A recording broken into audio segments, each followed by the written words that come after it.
हाय विद्यार्थी मित्रों, अगाउना विडियोमां આપણે સ્વાધ્યાય 1.1 સુધીની વાત કરી હતી। તો આજના વિડિયોમાં આપણે શરૂઆત ત્યાં સુધીના પુનરાવર્તનથી કરીશું અને પછી આપણે આગળ જઈશું। તો અગાઉના વિડિયોમાં આપણે શું જોયું હતું? તો અગાઉના વિડિયોમાં આપણે જુદા જુદા પ્રકારની સંખ્યાઓ વિશે માહિતી મેળવી હતી, જેમ કે વાત કરી હતી પ્રાકૃતિક સંખ્યાઓની, જેને આપણે n વડે દર્શાવીએ છીએ, જેમાં કઈ કઈ સંખ્યાઓ છે 1 2 3 અનંત સુધી। ત્યાર પછી વાત કરી હતી આપણે પૂર્ણ સંખ્યાઓની, જેને આપણે w વડે દર્શાવીએ છીએ, એમાં કઈ કઈ આવશે 0 1 2 3 અનંત સુધી। ત્યાર પછી આપણે વાત કરી હતી કઈ પૂર્ણાંક સંખ્યાઓ z, જેનામાં બધી ઋણ સંખ્યાઓ, શૂન્ય અને બધી ધન સંખ્યાઓ આવતી હતી। અને ત્યાર પછી આપણે વાત કરી હતી સમમેય સંખ્યાઓની, કે જે સંખ્યાઓને આપણે અંશ અને છેદ સ્વરૂપમાં દર્શાવી શકીએ તે સંખ્યાઓને શું કહેવાશે? સમમેય સંખ્યા। આ સંખ્યાઓ તો આવતી હતી, પણ એ સિવાય વત્તા અપૂર્ણાંકો પણ આમાં આવી જતા હતા। અને એક સંબંધ આપણે અંતમાં એવો પણ જોયો હતો કે આ રીતે ઉપગણનો સંબંધ છે બધા વચ્ચે। તો આપણે સમમેય સંખ્યા સુધીની વાત કરી હતી। તો હવે આપણે આજે વાત કરીશું અસમમેય સંખ્યાની। તો કઈ સંખ્યાને આપણે અસમમેય સંખ્યા કહી શકીએ? તો સાદી રીતે જો શબ્દ પરથી જોવા જઈએ તો જે સંખ્યા સમય ન હોય તે સંખ્યાને આપણે અસમય કહી શકીએ। પણ અસમયમાં કેવી સંખ્યા આવે, અથવા તો એમ કહીએ કે કઈ સંખ્યાને આપણે સમય ન ગણી શકીએ? તો વાત કરીએ આપણે, તો જે સંખ્યાને આપણે p ના છેદમાં q સ્વરૂપમાં, અને આ બંનેની શરત શું છે કે p છે તે પૂર્ણાંક અને q છે તે શૂન્યેતર પૂર્ણાંક હોવો જોઈએ, બરાબર છે? તો આ શરત પ્રમાણે જેને આપણે ન દર્શાવી શકીએ તે સંખ્યાને કઈ ગણાશે? અસમય સંખ્યા। તો આમાં કઈ કઈ સંખ્યાઓ આવી શકે? તો ખાસ કરીને જે વર્ગમૂળવાળી સંખ્યા છે, કે જેનું વર્ગમૂળ આપણને નથી નીકળતું, બરાબર છે? આ રીતની કંઈક સંખ્યા, કે વર્ગમૂળ 2, વર્ગમૂળ 3, 5નું 10મું મૂળ, બરાબર છે? 3નું ઘનમૂળ। તો આવી જેટલી મૂળવાળી સંખ્યા છે તે બધી સંખ્યાઓ કઈ ગણાશે? અસમય સંખ્યા ગણાશે। ત્યાર પછી અસમય સંખ્યાઓમાં આપણે આગળ જઈએ ત્યારે આપણે પાઈવાળી સંખ્યા, 1 પાઈ, 2 પાઈ, -4/3 પાઈ, બરાબર છે? તો આ બધી સંખ્યાઓ પણ કેવી ગણાશે? અસમય સંખ્યામાં ગણાશે। હવે આપણે વાત કરીશું વાસ્તવિક સંખ્યાઓની। તો વાસ્તવિક સંખ્યાઓ કોની કહેવાશે? તો આપણને ખબર છે તે ત્યાં સુધી આ બધી સંખ્યાઓ ક્યુમાં ભેગી થાય છે સમયમાં, અને અસમય જુદા પ્રકારની છે, ઓકે? અને આ બંનેને જ્યારે ભેગી કરવામાં આવે છે ત્યારે જે તમને ગણ મળશે તે થશે વાસ્તવિક સંખ્યાઓનો ગણ, ઇટ મીન્સ કે r થશે, બરાબર છે? તો ફરી એકવાર, સમય અને અસમય આ બંનેને જ્યારે ભેગા કરવામાં આવે છે અને ત્યારે જે ગણ મળે છે તેને આપણે શું કહીશું? વાસ્તવિક સંખ્યાઓનો ગણ કહીશું, ઓકે? તો અહીંયા આપણે ડાયરેક્ટ સામાન્ય રીતે આ રીતે વ્યાખ્યા દર્શાવી દઈએ કે સમય અને અસમય એમનો સરવાળો કરીશું તો આપણને શું મળશે? ટોટલ વાસ્તવિક સંખ્યાઓ। સરવાળો નથી કરવાનો, ભેગા કરવાના છે, ઓકે? તો આ થિયરીમાં ફક્ત અહીંયા સુધી જ છે। હવે આપણે જઈશું સ્વાધ્યાય 1.2। તો સ્વાધ્યાય 1.2 ના પ્રશ્ન નંબર 1 માં શું કીધું છે જોઈએ।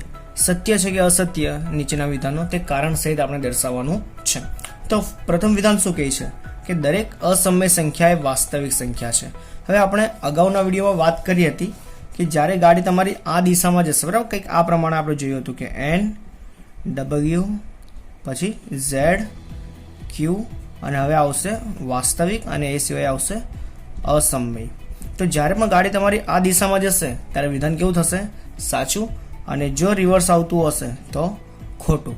તો એ જ વસ્તુ આપણે અહીંયા જોવાની છે। શું કીધું છે? દરેક અસમય વાસ્તવિક છે। તો અસમય વાસ્તવિક, ગાડી આ દિશામાં જાય છે તો વિધાન કેવું છે? સાચું છે। તો આ વિધાન કેવું થશે? આ વિધાન સત્ય છે। બીજામાં જોઈએ, સંખ્યા રેખા પરનું દરેક બિંદુ કોઈ પ્રાકૃતિક સંખ્યા m માટે વર્ગમૂળ m સ્વરૂપનું હોય છે। કહેવાનો અર્થ શું છે કે સંખ્યા રેખા પર જે પણ કિંમતો દર્શાવવામાં આવે છે, બરાબર છે, તો આ બધી કિંમતો કોઈ પ્રાકૃતિક સંખ્યાના m માટે વર્ગમૂળ m સ્વરૂપનું હોય છે। ઇટ મીન્સ કે આ બધા બરાબર આપણે કોઈક સંખ્યા વર્ગમૂળ m દર્શાવી શકીએ। હવે અહીંયા આ વિધાન સાચું થાય કે ખોટું થાય? તો આ વિધાન ખોટું થાય। શા માટે? કારણ કે કોઈ પણ સંખ્યાનું વર્ગમૂળ જ્યારે કાઢવામાં આવે છે તે ઋણ સંખ્યા ક્યારે પણ હોતું નથી, બરાબર છે? તેથી આ વિધાન કેવું છે? ખોટું છે, ઓકે, આગળ જોઈએ. ત્રીજામાં શું કીધું છે? દરેક વાસ્તવિક સંખ્યા એ અસમય સંખ્યા છે. જો ગાડી કઈ બાજુ જાય છે? વાસ્તવિક અસમય. ગાડી આ બાજુ જાય છે. તો આ વિધાન કેવું થશે? ખોટું થશે. અને કારણમાં જો પૂછવામાં આવે તો આવું કારણ શા માટે? કારણ કે વાસ્તવિક સંખ્યામાં કોઈ એક ઘટક એવો દર્શાવી દઈએ, જેમ કે સમય સંખ્યા 5 એ અસમય નથી. ઓકે, તો આ રીતે તમારે ખરા ખોટાનો જવાબ આપવાનો છે. હવે જે આપણે પ્રશ્ન નંબર 2, તો પ્રશ્ન નંબર 2 માં શું કીધું છે તે જોઈએ. શું દરેક ધન પૂર્ણાંકનું વર્ગમૂળ અસમય જ હોય? આપણે વાત કરીએ હતી થિયરીમાં કે જે પણ વર્ગમૂળવાળી આવી સંખ્યા હશે તેને આપણે શું કહીશું? અસમય કહીશું. તો અહીંયા શું કીધું છે કે દરેક ધન પૂર્ણાંકનું વર્ગમૂળ, ધન પૂર્ણાંક ઇટ મીન્સ કે 1 2 3 અનંત સુધી દરેકનું વર્ગમૂળ શું અસમય સંખ્યા જ હોય? અને જો તમારો જવાબ ના હોય તેવી એક સંખ્યાનું ઉદાહરણ આપો કે જેનું વર્ગમૂળ સમય સંખ્યા હોય. ઓકે, તો અહીંયા આપણને એ વસ્તુ ખબર આવવી જોઈએ કે સમય અને અસમય ક્યારે થાય. તો જેનું વર્ગમૂળ આ રીતે ના નીકળી શકતું હોય તે અસમય, પણ 4નું વર્ગમૂળ નીકળી શકે છે 2, અને 2 કેવી સંખ્યા છે? સમય સંખ્યા છે. તો આ જે વર્ગમૂળ 4 છે તે પણ શું થશે? સમય સંખ્યા જ થશે. તો આનો જવાબ શું આવશે? શું દરેક ધન પૂર્ણાંકનું વર્ગમૂળ અસમય જ હોય? તેનો જવાબ આવશે ના. અને શું કીધું છે? જો ના, તો એવી એક સંખ્યાનું ઉદાહરણ આપો કે જેનું વર્ગમૂળ સમય હોય. તેવી સંખ્યાનું એક ઉદાહરણ આપી દીધું, વર્ગમૂળ 4. એ સિવાય જો તમારે આપવું હોય તો વર્ગમૂળ 9 પણ આપી શકો છો, વર્ગમૂળ 1 પણ આપી શકો છો, વર્ગમૂળ 16 પણ આપી શકો છો, વગેરે. ઓકે, તો આ થઈ ગયા એના ઉદાહરણ. હવે જોઈએ આપણે પ્રશ્ન નંબર 3. પ્રશ્ન નંબર 3 માં શું કીધું તે જોઈએ. વર્ગમૂળ 5 ને સંખ્યા રેખા પર કેવી રીતે દર્શાવી શકાય? હવે આપણને ખબર છે વર્ગમૂળ 5 જે છે તે કેવી સંખ્યા છે? અસમય સંખ્યા છે. અને અસમય સંખ્યાને પણ હવે આપણે વાસ્તવિક સંખ્યા રેખા પર દર્શાવવાની છે. ઇટ મીન્સ કે સંખ્યા રેખા જે આપણે અત્યાર સુધી દોરતા આવ્યા છે તે જ સંખ્યા રેખા હશે, બસ તેની અંદર આપણે આ સંખ્યાને દર્શાવવાની છે. તો જોઈએ કેવી રીતે દર્શાવાય. તો એક વસ્તુ હંમેશા યાદ રાખજો, વર્ગમૂળની અંદર જે સંખ્યા હશે ને તે કઈ બે સંખ્યાના વર્ગોનો સરવાળો થાય તે તમારે ખાસ શોધવાનું રહેશે. જેમ કે 5 છે તો 4 વત્તા 1 થાય, અને 4 છે તો 2 નો વર્ગ છે અને 1 નો વર્ગ છે 1. તો આને હું આ રીતે દર્શાવી શકું કે 5 બરાબર 2 નો વર્ગ વત્તા 1 નો વર્ગ. ઓકે, તો તમારે આ રીતે ઓળખવાનું છે કે વર્ગમૂળની અંદર જે સંખ્યા છે તે કઈ બે સંખ્યાના વર્ગોનો સરવાળો છે. બસ આ વસ્તુ તમને ઓળખતા આવડી જાય તો તમારે આનામાં બેઠા 2 માર્ક્સ તમને મળી જશે. હવે આવું શા માટે? તો અહીં આપણે 2 સેમી અને 1 સેમી માપ ધરાવતો આપણે શું દોરીશું? એક કાટકોણ ત્રિકોણ. તો જોઈએ, તો સૌપ્રથમ અહીંયા શું કરીશું? 2 છે તો આપણે એક સંખ્યા રેખા ઉપર 2 સેમીનું માપ દર્શાવશું. હવે તમને વ્યવસ્થિત દેખાય એની માટે હું જરાક માપ મોટા રાખીશ. તો સૌપ્રથમ ધારો કે અહીંયા 0 છે અને આપણે હવે અહીંયા 2 સેન્ટીમીટર પર 1 સેન્ટીમીટર ગણવાનું છે. તો 1 2. ઓકે, તો આ થઈ ગયું 2 સેન્ટીમીટર. ઓકે, તો હવે બીજું શું જોઈએ છે? 1 સેન્ટીમીટર. અને આ જે 1 સેન્ટીમીટર છે તે આ ઊભું ગણાશે, બરાબર છે, ઊભી રીતે દોરાશે. તો આ થઈ ગયું 1 સેન્ટીમીટર ઊભું. જો તમારે અહીંયા 1 સેન્ટીમીટર ને અહીંયા 2 સેન્ટીમીટર દોરવું હોય તો પણ તમે દોરી શકો છો. તો હવે કરવાનું શું? તો હવે આ જે બિંદુ છે તે બધા નામ આપી દે. ધારો કે આ બિંદુ છે O, આ છે A, આ છે B. હવે આને જોડી કાઢીએ અને કાટકોણ ત્રિકોણ બનાવી દઈએ. થઈ ગયું. તો હવે આપણે શું કરીશું? આ જે કિંમત તમને અહીંયા મળે છે ને OB, તે OB ની લંબાઈ ફરજિયાતપણે વર્ગમૂળ 5 જ હશે. ઓકે, અને આવું શા માટે થાય છે? તે પાયથાગોરસના પ્રમેય પ્રમાણે થાય છે, જે તમારે ધોરણ 10 માં ભણવાનો છે. તો ફરી એકવાર 2 સેન્ટીમીટર 1 સેન્ટીમીટર, અને આ જે કર્ણ તમે દોર્યો તે કર્ણનું માપ શું થઈ ગયું? વર્ગમૂળ 5. પણ આ માપ તો સંખ્યા રેખા પરની બહારનું માપ છે. આ માપને મારે ક્યાં દર્શાવવાનું છે? સંખ્યા રેખા ઉપર.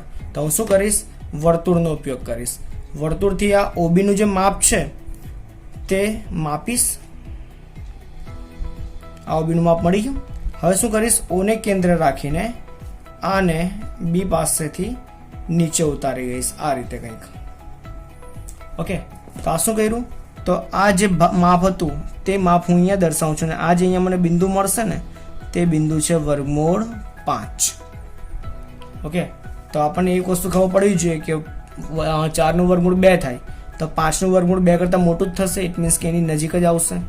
ઓકે, તો આ થઈ ગયું આપણું વર્ગમૂળ 5, જેને આપણે સંખ્યા રેખા પર દર્શાવી દીધું. તો આ સ્વાધ્યાયમાં ફક્ત અહીંયા સુધી જ છે. હવે જોઈએ આપણે આગળની થિયરી. હવેની થિયરીમાં આપણે ખાસ કરીને દશાંશ અભિવ્યક્તિ વિશે સમજીશું. તો દશાંશ અભિવ્યક્તિ કોને કહેવાય? તો આપણે જે પોઈન્ટમાં ફેરવીએ છીએ ને, બસ, તો તેને આપણે શું કહીશું? દશાંશ અભિવ્યક્તિ. હવે દશાંશ અભિવ્યક્તિ ખાસ કરીને 3 પ્રકારની હોય છે. ઓકે, જ્યારે પણ કોઈ પણ અપૂર્ણાંકને અથવા તો વર્ગમૂળવાળી સંખ્યાને આપણે પોઈન્ટમાં ફેરવીએ છીએ ત્યારે આપણને 3 પ્રકારની સંખ્યા મળી શકે છે. એક, એની દશાંશ અભિવ્યક્તિ શાંત હશે, કાં તો તેની દશાંશ અભિવ્યક્તિ અનંત આવૃત હશે, કાં તો એની દશાંશ અભિવ્યક્તિ અનંત અનાવૃત હશે. તો આ બધું કહેવાય કોને તે જોઈએ. તો દશાંશ અભિવ્યક્તિ શાંત છે તેવું ક્યારે કહેવાય?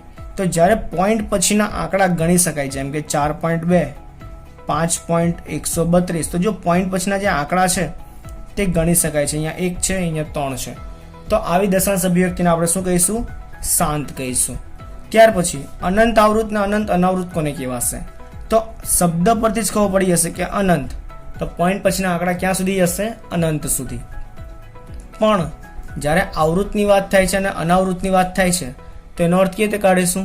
તો પોઈન્ટ પછી કોઈ અંક અથવા અંકનો સમૂહ કોન્સ્ટન્ટ રિપીટ થતો હોય, સતત રિપીટ થતો હોય, સતત પુનરાવર્તન થતો હોય તો તેને આપણે અનંત આવૃત કહીશું. જેમ કે 0.2323232 ડેશ ડેશ ડેશ, અથવા તો 0.1111 dash dash dash, 5.125 dash dash dash.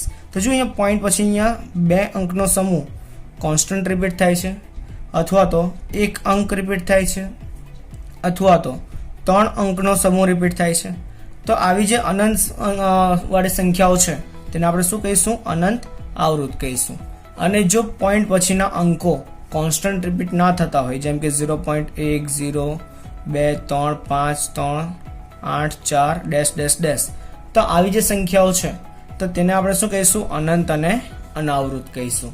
તો હવે આ 3 દશાંશ અભિવ્યક્તિમાંથી કઈ અભિવ્યક્તિ સમયની હશે અને કઈ અસમયની હશે તેની વાત કરીએ.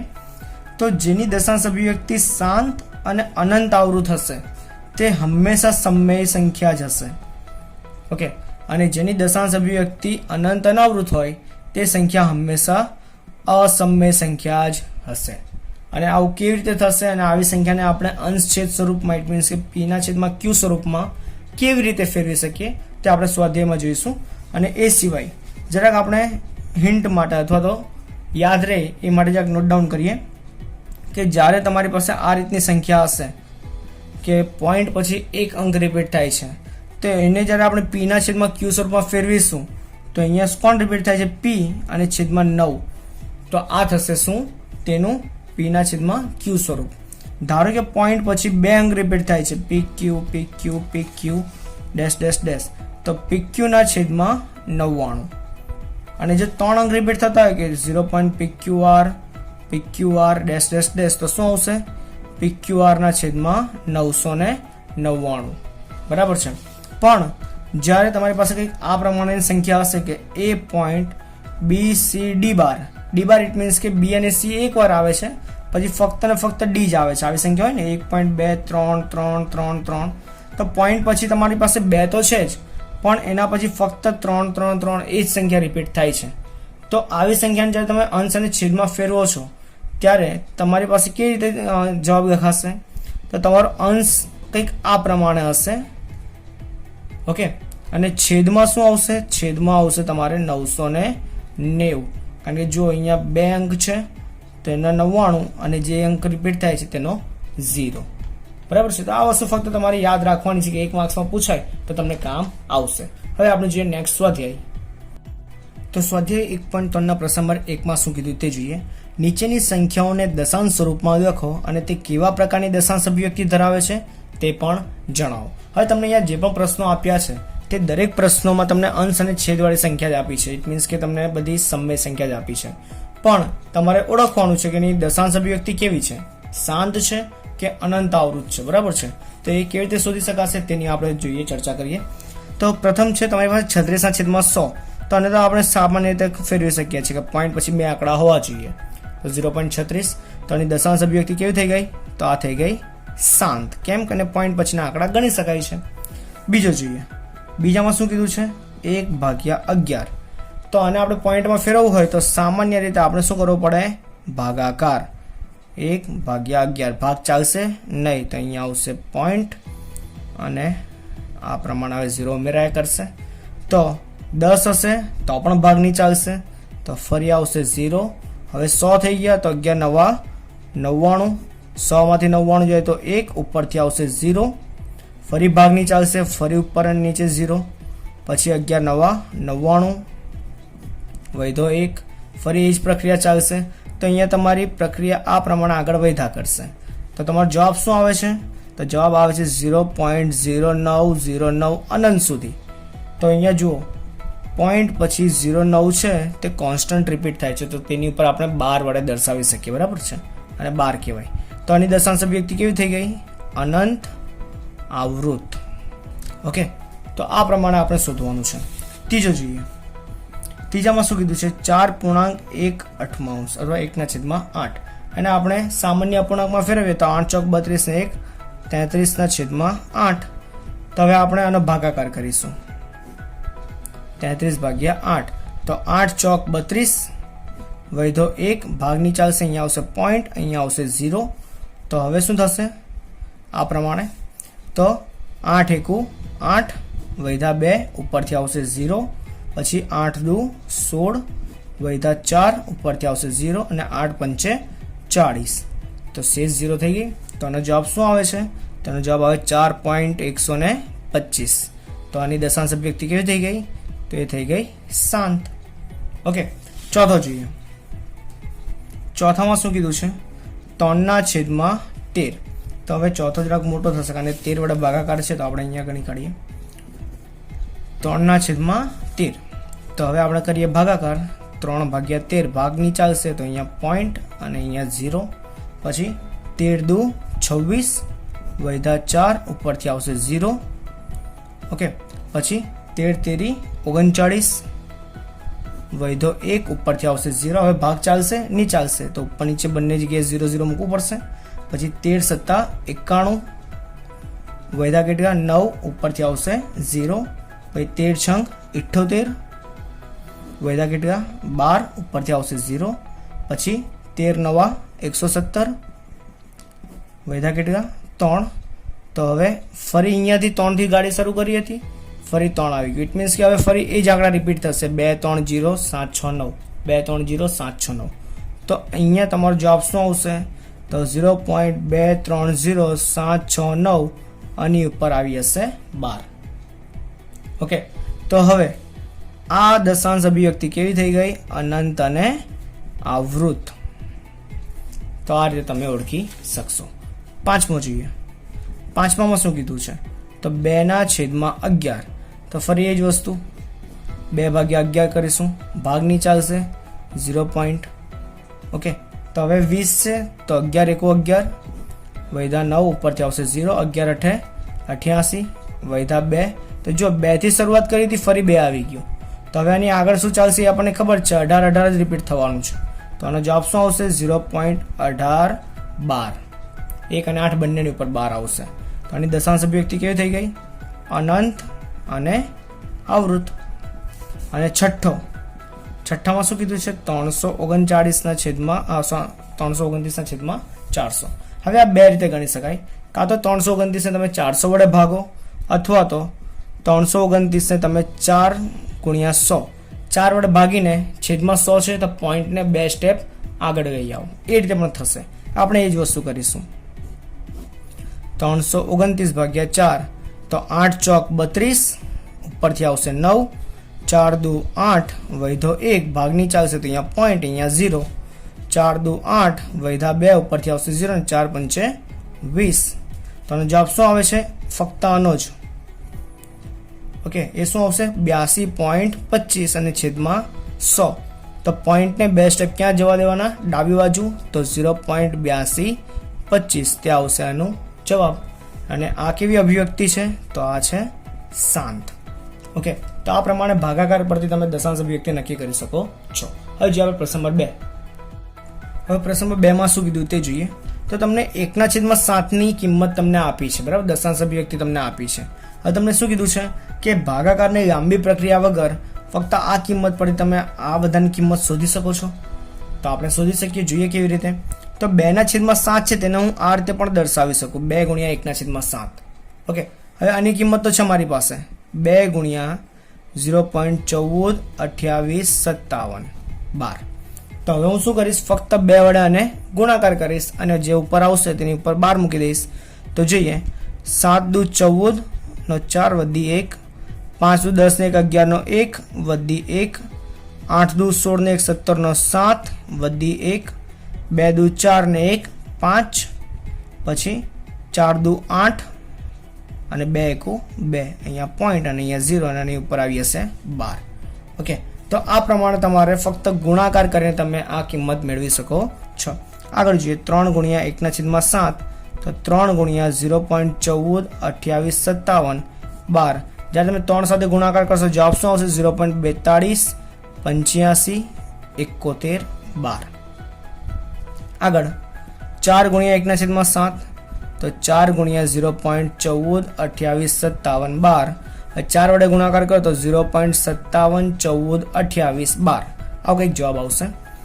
5 વડે કરી જુઓ તો 5 × 0.14, 28, 57, 12 બરાબર 0.71, 42, 85, 12.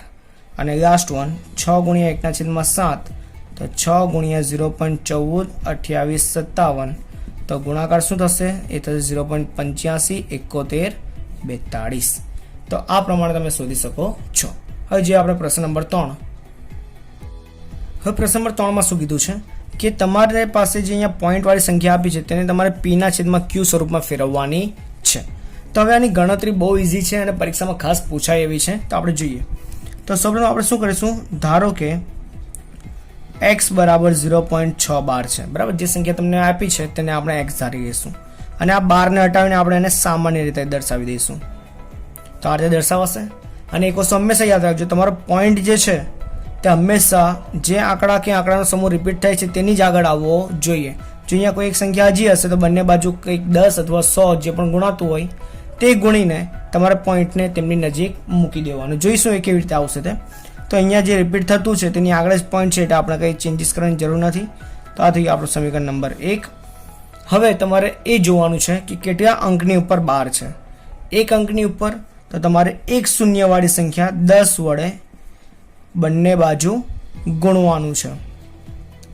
ફરી એકવાર શું કરવાનું છે, એક અંકની ઉપર 12 છે તો એક શૂન્યવાળી સંખ્યા કઈ છે 10, તો 10 વડે બંને બાજુ ગુણજો તો શું થશે, 10x બરાબર પોઈન્ટ એક સ્ટેપ જમણી બાજુ જશે તો 6.666 અને અનંત સુધી. તો આ થઈ ગયું સમીકરણ નંબર 2. હવે શું કરીશું, તો સમીકરણ 2 માંથી એકને બાદ કરવાનું છે. તો ડાબી બાજુની બાદબાકી થશે અને જમણી બાજુની બાદબાકી થશે. તો 10x ઓછા x બરાબર 6.666 ડેશ ડેશ ડેશ ઓછા 0.666 ડેશ ડેશ ડેશ. તો 10x માંથી એક x જશે તો 9x અને અહીંયા બાદબાકી કેવી રીતે થશે, તો આ રીતે. તો જો પોઈન્ટ પછી બધા અંક સરખા જ છે તો આની બાદબાકી તો 0 થઈ જવાની છે અને 6 માંથી 0 જાય તો 6. તો જવાબ શું આવશે 6. માટે x બરાબર 6/9 અને હવે આપણે આને અતિ સંક્ષિપ્ત સ્વરૂપમાં ફેરવીએ તો x બરાબર 2/3. અને આપણે થિયરીમાં અગાઉ વાત કરી હતી, જે નાનો અમથો પોઈન્ટ મેં નોટ ડાઉન કરાવ્યો હતો તેનામાં શું હતું કે આ રીતની સંખ્યા જ્યારે હશે ત્યારે પોઈન્ટ પછી કેટલા અંક રિપીટ થાય છે 1, તો 6/9 તમારો જવાબ આવશે, બરાબર. તે આપણે વાત કરી હતી થિયરીમાં. બીજો જોઈએ તો બીજામાં છે 0.4712. 12 ફક્ત 7ની ઉપર જ છે, 4ની ઉપર નથી, એ વસ્તુ ખાસ યાદ રાખજો. તો હવે જે વસ્તુ મેં અહીંયા કીધી હતી તે વસ્તુ આપણે અહીંયા કરીશું. તો સૌપ્રથમ ધારો કે x બરાબર 0.4712. હવે અને આપણે સામાન્ય સ્વરૂપમાં ફેરવીએ તો 0.4777 ડેશ ડેશ ડેશ. તો આપણે વાત કરી હતી કે પોઈન્ટ જે છે તે જ્યાં રિપીટેશન થાય છે તેની આગળ જ હોવો જોઈએ. તો સૌપ્રથમ બંને બાજુ 10 વડે ગુણી કાઢો. શા માટે 10 વડે? કારણ કે મારે એક જ સ્ટેપ એને જમણી બાજુ લઈ જવાનું છે, એટલા માટે એક શૂન્યવાળી સંખ્યા.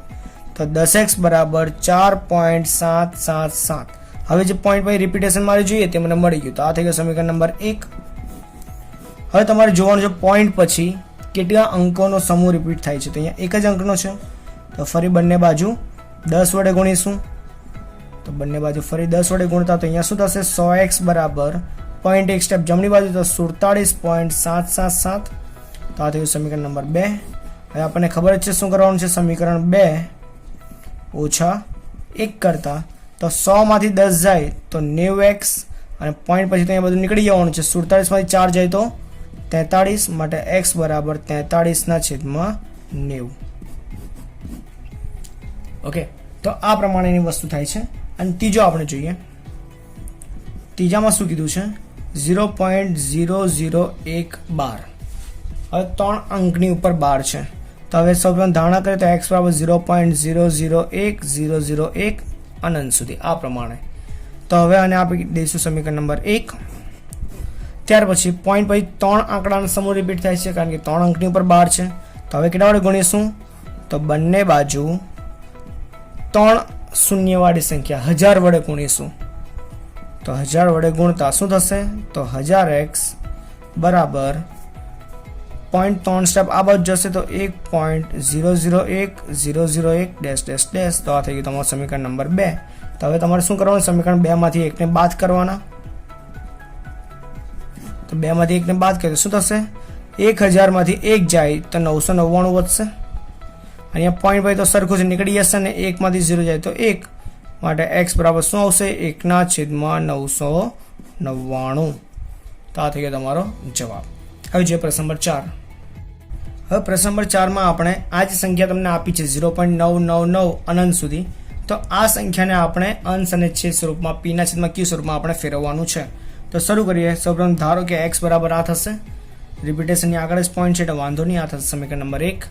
કેટલા અંક રિપીટ થાય છે, એક જ. તો બંને બાજુ કેટલા વડે ગુણીશું, તો બંને બાજુ 10 વડે ગુણતા તો શું થશે 10x બરાબર પોઈન્ટ એક સ્ટેપ આ બાજુ જશે તો 9.999 આ થઈ ગયું સમીકરણ નંબર 2. હવે શું કરીશું, સમીકરણ 2 માંથી 1 ને બાદ કરતા તો 10 માંથી 1 જશે તો 9x પોઈન્ટ પછી તો બાદબાકીમાં નીકળી જ જવાના છે. 9 માંથી 0 જાય તો 9 તો x બરાબર 9/9 તો x બરાબર શું આવે છે 1. એટલા માટે આપણે ઘણી વખત આપણે ગણતરીમાં ખ્યાલ હોય તો જ્યારે આ રીતના જવાબ હોય છે ત્યારે પાછળ આપણે 1 મૂકી દઈએ છીએ.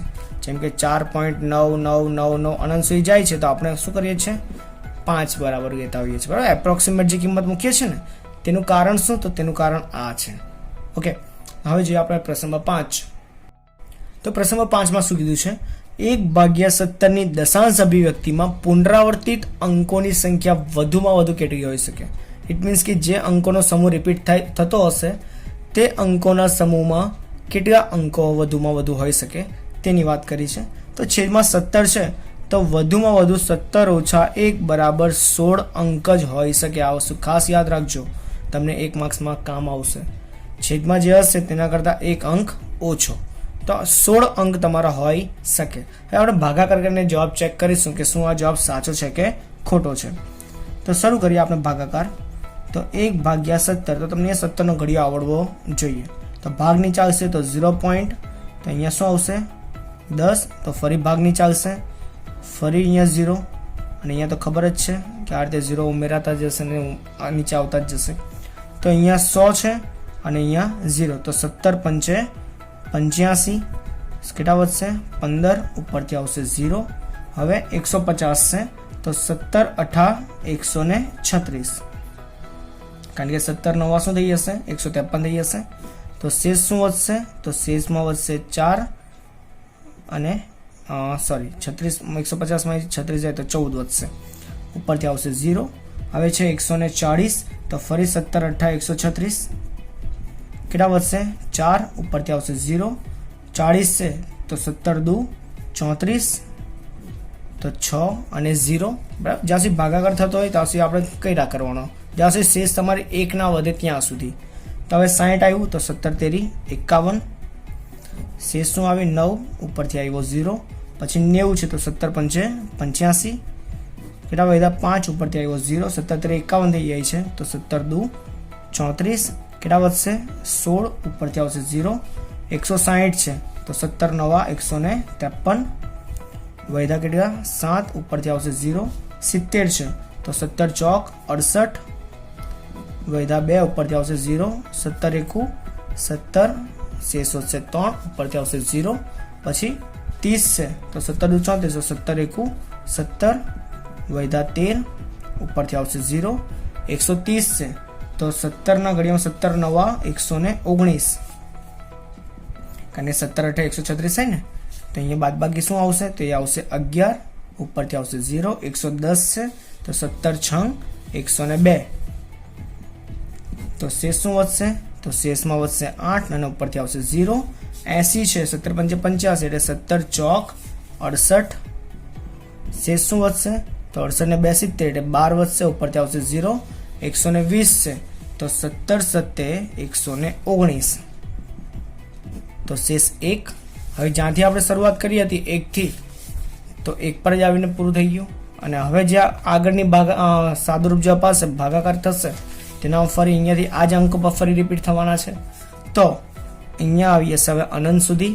તો હવે આપણા અંક ગણીએ, કેટલા અંક થાય છે? 1, 2, 3, 4, 5, 6, 7, 8, 9, 10, 11, 12, 13, 14, 15 અને 16. તો થઈ ગયો જવાબ. તો અહીંયા 1/17 કરીશું તો 16 અંકોનું સમૂહ હશે જે આપણે કોન્સ્ટન્ટ રિપીટ થવા જોવા મળશે. અને જવાબ શું આવશે? માટે 1/17 બરાબર 0.0588 23 52 94 11 96 47, અને આ બધાની ઉપર આવી હશે 12. ઓકે, તો આ થઈ તમારો ફાઇનલ આન્સર. હવે જોઈએ પ્રશ્ન નંબર 6. તો પ્રશ્ન નંબર 6 માં શું કીધું તેની વાત કરીએ. તો p ના છેદમાં q સ્વરૂપમાં આપણે એવી સંખ્યા દર્શાવવાની છે કે જેનામાં p અને q માં એક સિવાય બીજો કોઈ સામાન્ય અવયવ હોવો જોઈએ નહીં. અને જ્યારે એની દશાંશ અભિવ્યક્તિ કાઢવામાં આવશે તેની દશાંશ અભિવ્યક્તિ કેવી હોવી જોઈએ? શાંત જ હોવી જોઈએ. તેવા આપણે કેટલાક ઉદાહરણ જોવાના છે અને પછી આપણે નક્કી કરીશું કે આ q માટે કયો ગુણધર્મનું પાલન થાય છે. ઇટ મીન્સ કે q કેવો હોય કે જ્યારે તમને દશાંશ અભિવ્યક્તિ કેવી મળે છે? શાંત હોય. તો આપણે ઉદાહરણ જોઈએ. તો 1/2 જેને આપણે 0.5 વડે દર્શાવી શકીએ. 1/5 જેને આપણે 0.2 વડે દર્શાવીએ છીએ. પછી 1/10. જો અહીંયા બધી બાજુ 3 ઉદાહરણમાં આ થશે 0.1. અંશ અને છેદમાં એક સિવાય બીજો કોઈ સામાન્ય અવયવ નથી અને દશાંશ અભિવ્યક્તિ પણ કેવી છે? શાંત છે.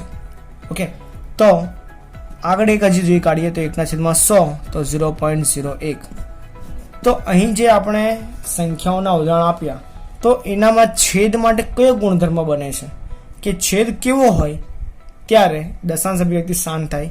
તો છેદ કાં તો 2 ની ઘાતમાં હોવો જોઈએ, અથવા 5 ની ઘાતમાં હોવો જોઈએ, અથવા 2 અને 5 બંનેની ઘાતમાં હોવો જોઈએ. જ્યારે છેદના અવયવ પાડો ત્યારે 2 અને 5 ની ઘાત જો તમને જોવા મળે અને કોઈ ત્રીજું જોવા ના મળે, તો તેવા કેસમાં હંમેશા તમારી દશાંશ અભિવ્યક્તિ કેવી થશે? શાંત જ થાય. ઉદાહરણ તરીકે એક વાત કરીએ તો 1/16 જ્યારે તમે ભાગાકાર કરશો તો 0.0625 જવાબ મળશે. અને 16 શું છે? તે 2 ની 4 ઘાત છે. એક હજી ઉદાહરણ જોઈએ. 1/25 જે તમને મળે 0.04. તો 25 શું છે? એ 5 નો વર્ગ છે 5 ની ઘાત, અહીંયા 2 ની ઘાત. ઓકે, એક હજી જોઈએ. 1/50 તો આ શું થશે? તો એ 0.02 થશે. અને 50 શું છે? 25 દુ 50 જે 5 નો વર્ગ ગુણ્યા 2 છે. ઓકે, તો 5 ની ઘાત અને 2 ની ઘાત. ઓકે, તો આ સ્વરૂપમાં જ્યારે પણ તમારો છેદ હશે તો તે દરેક કેસમાં તમારી દશાંશ અભિવ્યક્તિ કેવી મળવાની છે? તમને શાંત જ મળવાની છે. હવે જોઈએ પ્રશ્ન નંબર 7. તો પ્રશ્ન નંબર 7 માં શું કીધું છે કે જેમની દશાંશ અભિવ્યક્તિ અનંત અને અનાવૃત હોય. કેવી? અનંત અને અનાવૃત. તેવી 3 સંખ્યાના ઉદાહરણ આપવાના છે. હવે તમારે આ વસ્તુના ઉદાહરણ આપવા સૌથી સરળમાં સરળ વસ્તુ છે. કેવી રીતે?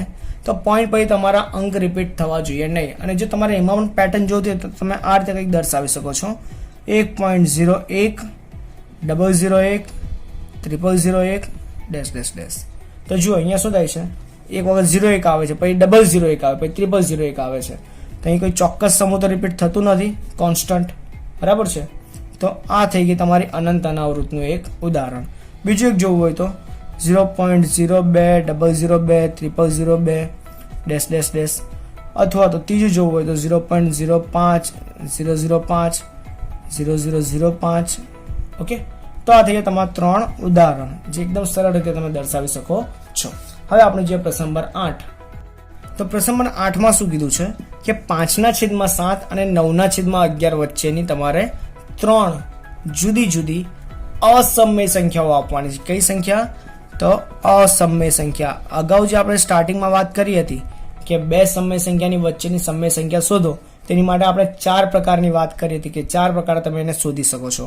પણ જ્યારે આ બંને સમય સંખ્યાની વચ્ચેની અસમય સંખ્યા શોધવાની કીધી હશે ત્યારે તમે કેવી રીતે શોધી શકશો તે વસ્તુ પણ બહુ ઇઝી છે. જોઈએ તો સૌપ્રથમ તમારે કરવાનું શું છે, તો આ બંનેને તમારે સામાન્ય રીતે પોઈન્ટમાં ફેરવી કાઢો. તો આને જ્યારે પોઈન્ટમાં ફેરવશો તો તમારો જવાબ કંઈક આ પ્રમાણે મળશે 0.71 42 85 12. અને જ્યારે આને તમે પોઈન્ટમાં ફેરવશો તો 0.81 12. આ રીતનો કંઈક તમને જવાબ મળશે. ઇટ મીન્સ કે આને જોવા જઈએ તો આ રીતનો જવાબ છે 0.71 42 85 71 42 85 ડેશ ડેશ ડેશ. આ છે 0.81 81 81 81 ડેશ ડેશ ડેશ. ઓકે, તો આ બંનેની વચ્ચેની મારે 3 અસમય સંખ્યા જોઈએ છે. તો વસ્તુ ઘણી ઇઝી છે, જોઈએ કેવી રીતે ઇઝી થશે. તો પ્રશ્ન નંબર 7માં આપણે જે રીતે ઉદાહરણ બનાવ્યા ને બસ એ પ્રમાણે અહીંયા પણ ઉદાહરણ બનાવીશું. તો 0.71 અને 0.81 ની વચ્ચે કોણ આવશે? 0.72 0.73 74 75 0.80 સુધી આવશે. બસ તો એનાથી ઉદાહરણ બનાવી દઈએ. 0.72 072 0072 00072 ડેશ ડેશ ડેશ. તો આ થઈ ગયું એક ઉદાહરણ કે જે આની અને આની વચ્ચે પણ છે. ઓકે, અને અનંત અને અનાવૃત પણ છે. એક હજી બનાવીએ તો 0.73 073 0073 00073 ડેશ ડેશ ડેશ. એ પ્રમાણે 0.80 080 00 000. બરાબર છે. તો આ પ્રમાણે તમે ઉદાહરણ બનાવી શકો છો. અને આ બધી 3 સંખ્યા આ બંનેની વચ્ચેની જ છે અને અનંત અને અનાવૃત પણ છે. તો આ થઈ ગયા આપણો પ્રશ્ન નંબર 8. હવે જે પ્રશ્ન નંબર 9, તો પ્રશ્ન નંબર 9માં શું કીધું છે, તો નીચેની સંખ્યામાં કઈ સમય સંખ્યા છે અને કઈ અસમય સંખ્યા છે તે તમારે ઓળખવાની છે. બરાબર છે, અથવા તો વર્ગીકરણ કરવાનું છે. તો જોઈએ, અને આવા પ્રશ્નો તમને 1 માર્ક્સમાં અથવા જોડકામાં એ રીતે ખાસ તમને પૂછી શકાય. તો શરૂ કરીએ. વર્ગમૂળ 23. તો શું 23નું વર્ગમૂળ શક્ય છે અથવા તો 23નું વર્ગમૂળ તમને કોઈક ધન પૂર્ણાંક મળે છે? તો ના. તો આ સંખ્યા કેવી થશે? તે થશે અસમય. બીજું, વર્ગમૂળમાં 225. તો આ 15નો વર્ગ છે, ઇટ મીન્સ કે આનો વર્ગમૂળ 15 આવશે અને 15 કેવી સંખ્યા છે? તો એ સંખ્યા સમય છે. ત્રીજું, તો ત્રીજામાં તમને આપ્યું છે 0.3796. દશાંશ અભિવ્યક્તિ કેવી છે? શાંત છે. અને શાંત હોય તો તેવી સંખ્યા કેવી થાય? સમય થાય. આપણે થિયરીમાં વાત કરી ચૂક્યા.